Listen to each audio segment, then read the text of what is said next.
Good morning students. आज हम पढ़ेंगे पाठ एक फूल की चाह। ठीक है। लास्ट वीडियो में हमने धर्म की आड़ पढ़ा था। आज हम नया चैप्टर पढ़ रहे हैं। इस पाठ के कवि हैं सियाराम शरण गुप्त। तो पाठ को पढ़ने से पहले हम कवि के बारे में जानते हैं। सियाराम शरण गुप्त का जन्म झांसी के निकट चीर गांव में सन 1895 में हुआ। राष्ट्र कवि मैथिली शरण गुप्त इनके बड़े भाई थे, अर्थात मैथिली शरण गुप्त इनके क्या थे? बड़े भाई थे। गुप्त जी के पिता भी कविताएं लिखते थे, इस कारण परिवार में ही इन्हें कविता के संस्कार स्वतः प्राप्त हुए, अर्थात अपने आप प्राप्त हुए। गुप्त जी महात्मा गांधी और विनोबा भावे के विचारों के अनुयायी थे। इसका संकेत इनकी रचनाओं में भी मिलता है।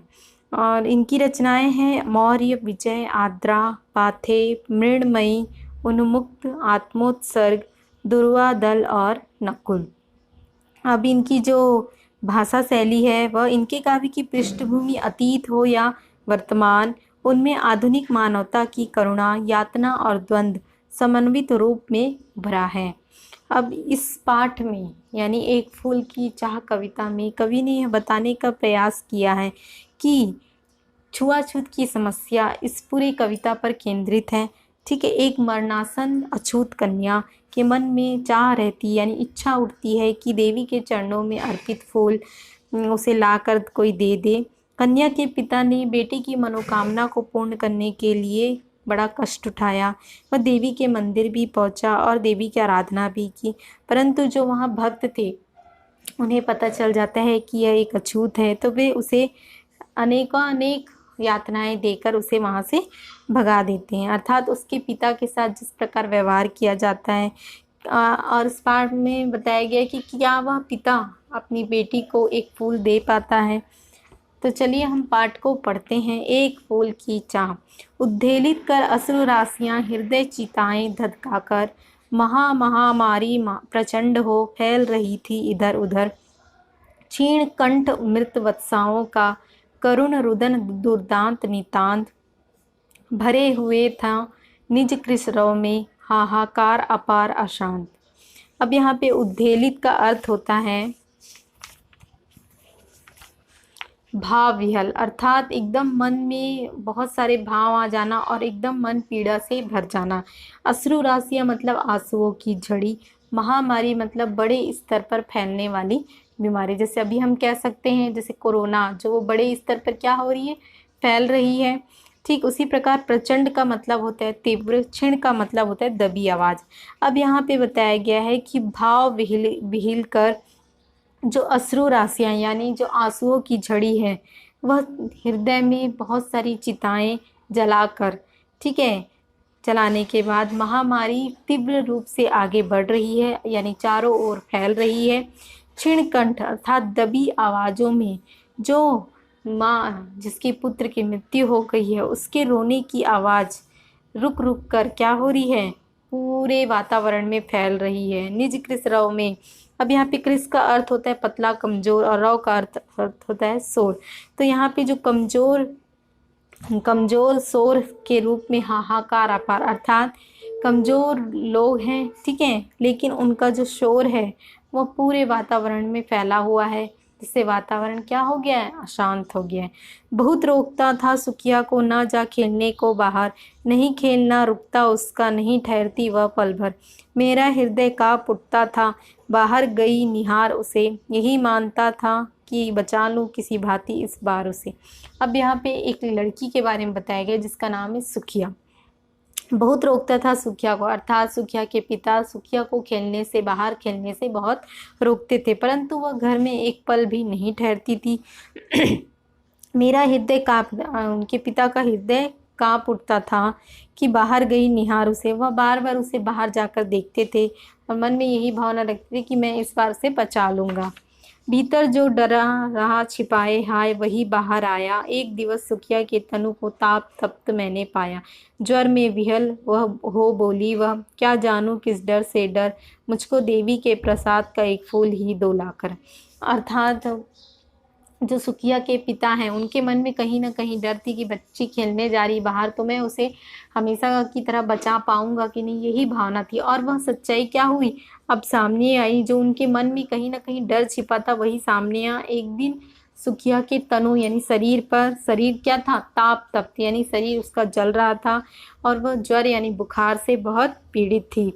और वह कह रही थी कि मैं जानूं, पता हो सकता है कि कोई डर हो मुझे, आप मुझे देवी के प्रसाद के रूप में एक फूल लाकर दे दो।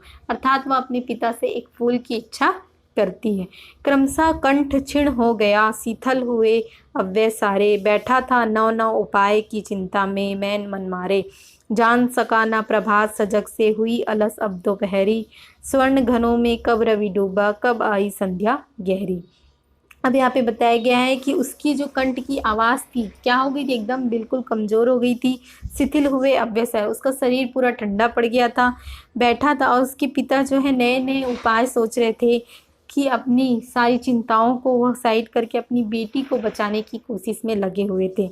वह ना जान सका ना प्रभास, और वह प्रातः की आभास से भी नहीं, वह अपनी बेटी के लिए उपाय करने में इतने डूबे हुए थे कि उन्हें सुबह से दोपहर कब होगी इसके बारे में पता नहीं चला। स्वर्ण घनों में कब रवि डूबा, और उसके बाद तो सूर्य की किरणों से कब रवि डूबने लगा, कब आई संध्या गहरी। अर्थात उनके पिता को यह होश ही नहीं था कि कब तो सुबह हो गई, कब दोपहर हो गई, कब शाम हो गई और कब रात हो गई। सभी ओर दिखलाई दी बस अंधकार की ही छाया, छोटी सी बच्ची को ग्रसने कितना बड़ा तिमिर आया।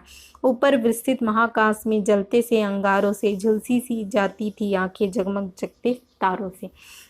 अब यहाँ पे कवि बता रहे हैं कि चारों ओर क्या था, सिर्फ अंधकार ही दिखाई दे रहा था, अंधकार की छाया नजर आ रही थी। छोटी सी बच्ची को ग्रसने के लिए, यानी देखिए सूर्य ग्रहण चंद्र ग्रहण होता है तो सूर्य चंद्रमा ग्रसते हैं ना, मतलब पूरा ढक देते हैं, तो उसी चीज़ को यहाँ पे बताया गया है कि उस छोटी सी बच्ची को ग्रसने के लिए यानी छिपाने के लिए कौन आया, बड़ा सा तिमिर यानी अंधकार आया है।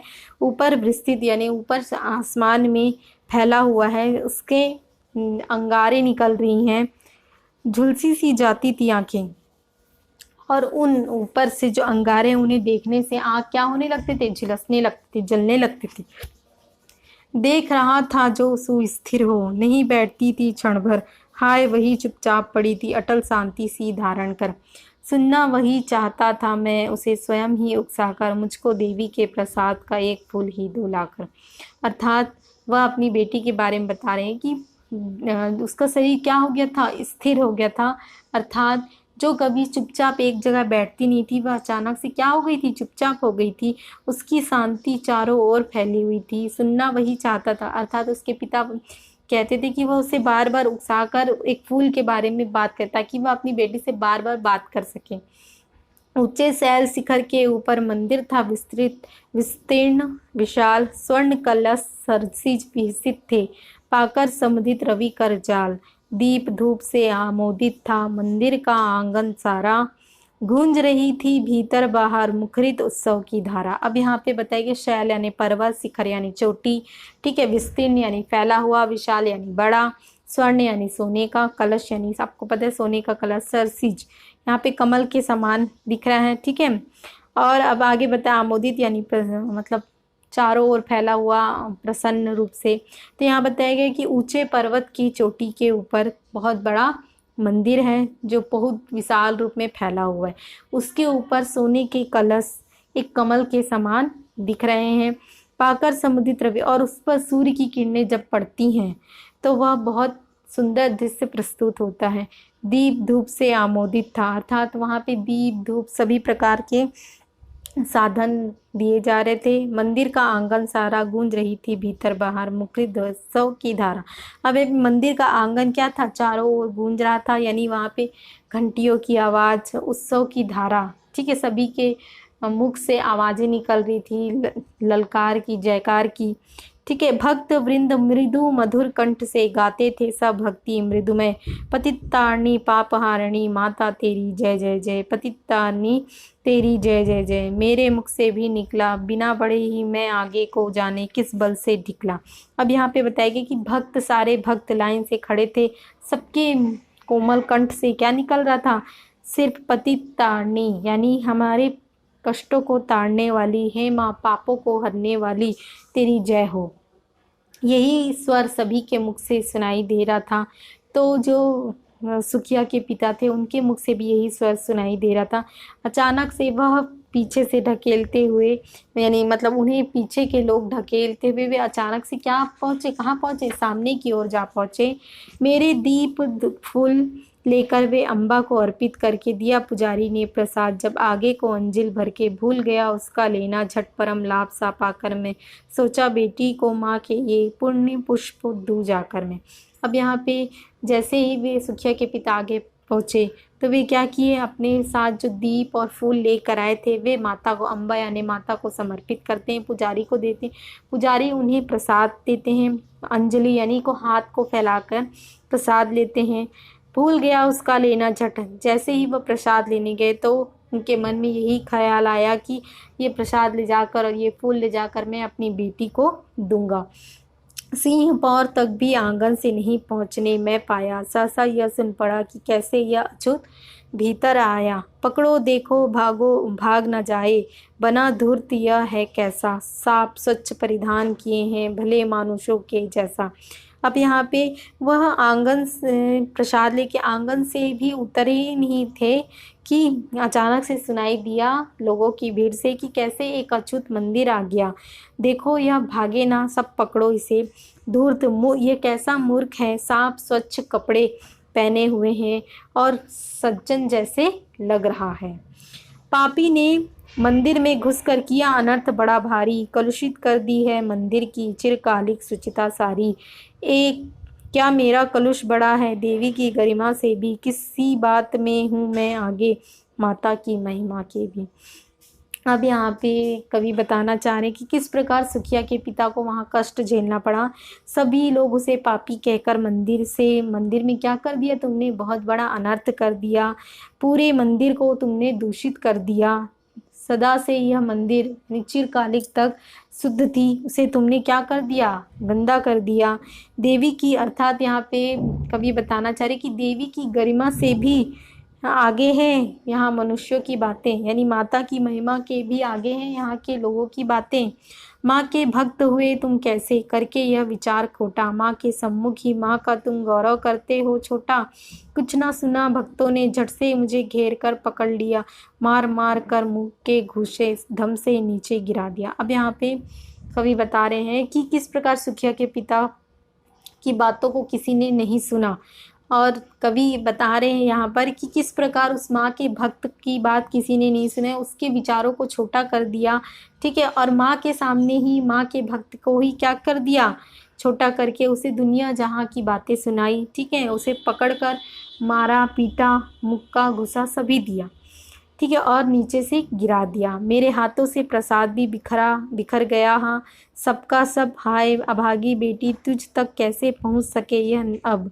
न्यायालय ले गए मुझे वे, 7 दिवस का दंड विधान मुझको हुआ था मुझसे देवी का महान अपमान। अब यहाँ पे बताया कि उनके हाथों से जो प्रसाद था, जो फूल था, वह क्या हुआ था, नीचे गिर गया। जैसे ही उन्हें नीचे फेंका गया सुखिया के पिता को, तो वे नीचे गिरे और सब चीज़ बिखर गया।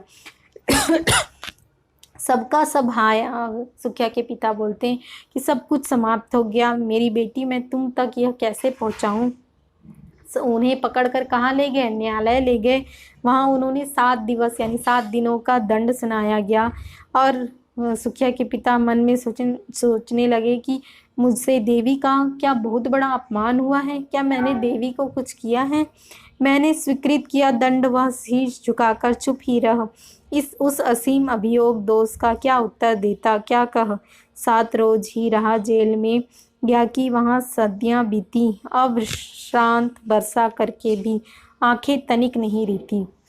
अब यहाँ बताया गया कि उनके पिता चुपचाप से अपनी गलती स्वीकार करते हुए शीश झुकाकर यानी सिर झुकाकर वहाँ पे अपने दोषों का स्वीकार करते हैं और बदले में कोई उत्तर नहीं देते। 7 दिन वहाँ रहने के बाद उन्हें ऐसा लग रहा था कि बहुत सदियाँ बीत गई। शांत उनका मन क्या था, मतलब शांत नहीं था, अशांति थी मन में। क्यों, क्योंकि वे अपनी बेटी को वहाँ घर पर छोड़ के आए थे। आंखें तनिक नहीं और उनके आंखों से आंसुएं कंटिन्यू बह रही थी, जो थोड़ी देर के लिए भी रुक नहीं रही थी। दंड भोग कर जब मैं छूटा पैर न उठते थे घर को, पीछे ठेल रहा था कोई भय जर्जर तनु पंजर को। पहले की सी लेने मुझको नहीं दौड़ कर आई वह, उलझी हुई खेल में ही हाँ सबकी दी न दिखाई वह। अब यहाँ पे सुखिया के पिता जब जेल से बाहर निकलते हैं तो वे घर जाने के लिए उनके पैर नहीं उठ रहे थे, पीछे की ओर उनका पैर जा रहा था। डर था कहीं कि कुछ हो ना जाए, ठीक है। वे मन ही मन सोच रहे थे कि पहले मुझे लेने के लिए आती थी परंतु अभी दौड़ कर नहीं आई है, अभी वो दिखाई नहीं दे रही है। ऐसी भावना रख के वे घर जाने की कोशिश कर रहे हैं। उसे देखने मरघट को ही गया दौड़ता हुआ वहाँ, मेरे परिचित बंधु प्रथम ही फूंक चुके थे उसे जहाँ। बुझी पड़ी थी चिता वहाँ पर, मैं छाती धधक उठी मेरी, हाय फूल सी कोमल बच्ची हुई राख की थी डेरी। अब यहाँ पे कवि बता रहे हैं कि किस प्रकार एक पिता को परेशान किया गया जिसके कारण वह अपनी बेटी को भी अंतिम समय में देख नहीं पाए, ठीक है। तो उनके बाहर निकलने के बाद कुछ दूरी पर चलने के बाद वहाँ लोगों ने बताया कि उनकी बेटी को कहाँ ले गया गया, मरघट यानी शमशान घाट ले गया है, ठीक है। उनके और वे दौड़ के जब वहाँ पहुँचे तो उनके जो मित्रगण थे, जो बंधु थे, वे उनकी बेटी की चिता को फूंक चुके थे यानी जला चुके थे।